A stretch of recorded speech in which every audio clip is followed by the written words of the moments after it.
Los reinos cristianos de la península ibérica combatieron contra el Islam durante 8 siglos. En este vídeo os traemos una recopilación de las batallas más importantes de la Reconquista. Comenzaremos con la batalla tratada en el primer vídeo del canal, la rebelión de Pelayo y la batalla de Covadonga. En todo caso, y tras pedir Munuza refuerzos, se envió una expedición de castigo desde Córdoba al mando de Alcama, con el propósito de acabar con la rebelión. Es prácticamente imposible establecer el número de combatientes que hubo en la batalla. Las crónicas árabes hablan de 300 cristianos, y la crónica de Alfonso III alude a 187.000 combatientes sarracenos. Los historiadores coinciden al señalar que esta última cifra es una clara exageración, dándose una probable alusión bíblica, ya que estamos ante un número similar al de guerreros asirios aniquilados durante el asedio de Jerusalén según el Antiguo Testamento. Si bien no podemos saber el número exacto de combatientes musulmanes, los historiadores modernos indican que no sería realista hablar de una cifra superior a los 2.000 soldados. Las tropas de Alcama se dirigieron hacia las cercanías del monte Auseba, probablemente siguiendo el camino que avanza por la sierra. Aprovechando el angosto terreno y el desnivel, las tropas cristianas lanzaron una lluvia de proyectiles sobre los sarracenos. Piedras y flechas caían sobre los hombres de Alcama, que trataron de responder al ataque con sus propios proyectiles. Sin embargo, elementos como el viento y el elevado ángulo al que disparaban los honderos musulmanes causaron relevantes bajas por fuego amigo.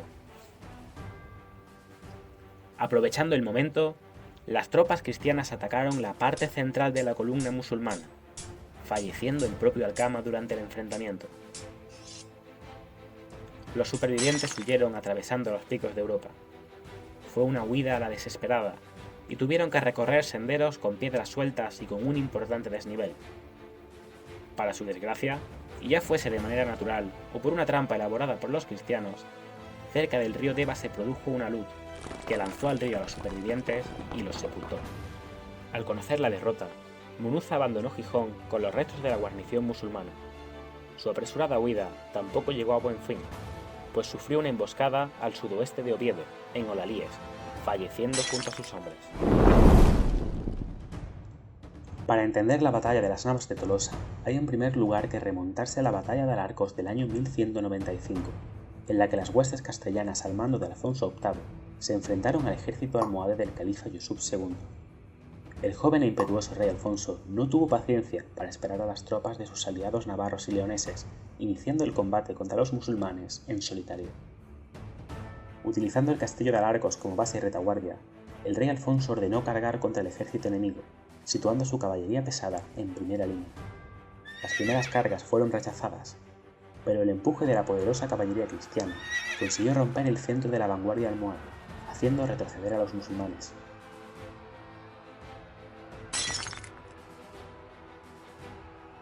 Sin embargo, los almohades habían dejado que los cuerpos de voluntarios, tropas de menor calidad, sufrieran las embestidas iniciales para luego utilizar sus mejores fuerzas contra los desgastados cristianos.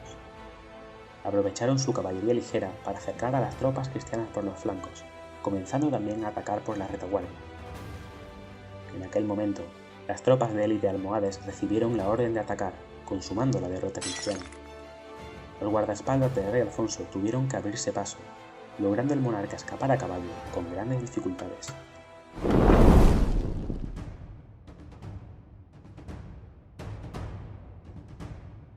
Aunque sorprendidos, los almohades se adaptaron a la situación y se posicionaron en el Cerro de los Olivares, ostentando así una posición de altura. Además, superaban ampliamente en número a los cristianos. Las fuentes son contradictorias con respecto al número concreto de soldados, llegando a hablarse de más de 100.000 combatientes musulmanes. No obstante, los autores modernos establecen unas cifras más realistas al hablar de unos 14.000 cristianos y de 25.000 musulmanes. En todo caso, queda claro que los almohades contaban con una notable superioridad numérica. El ejército cristiano se dividió en 3 cuerpos divididos en 3 líneas sucesivas. El rey de Aragón comandaba el ala izquierda, Alfonso VIII la central y Sancho el Fuerte de Navarra a la derecha.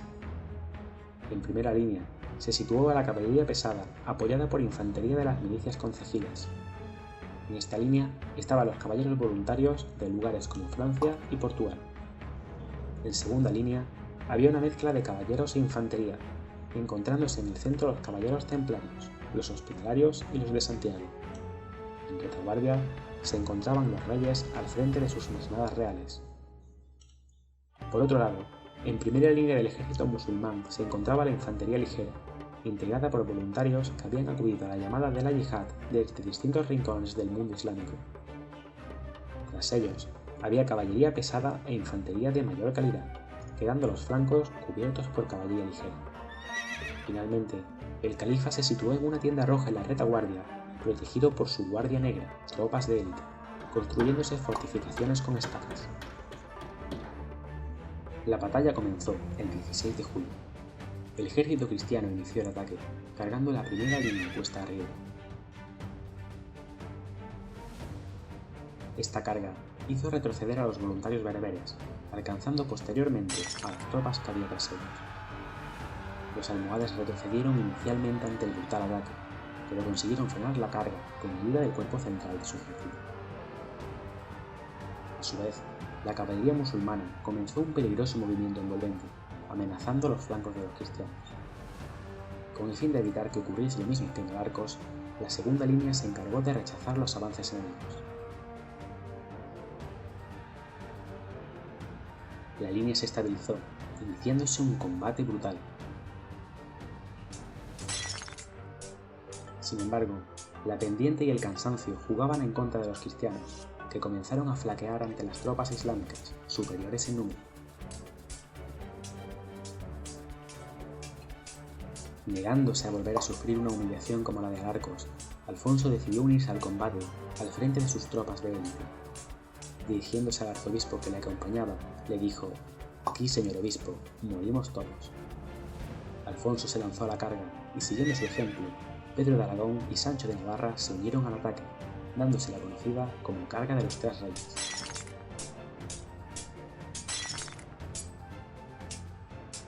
La resistencia musulmana comenzó a ceder y los cristianos ganaron terreno.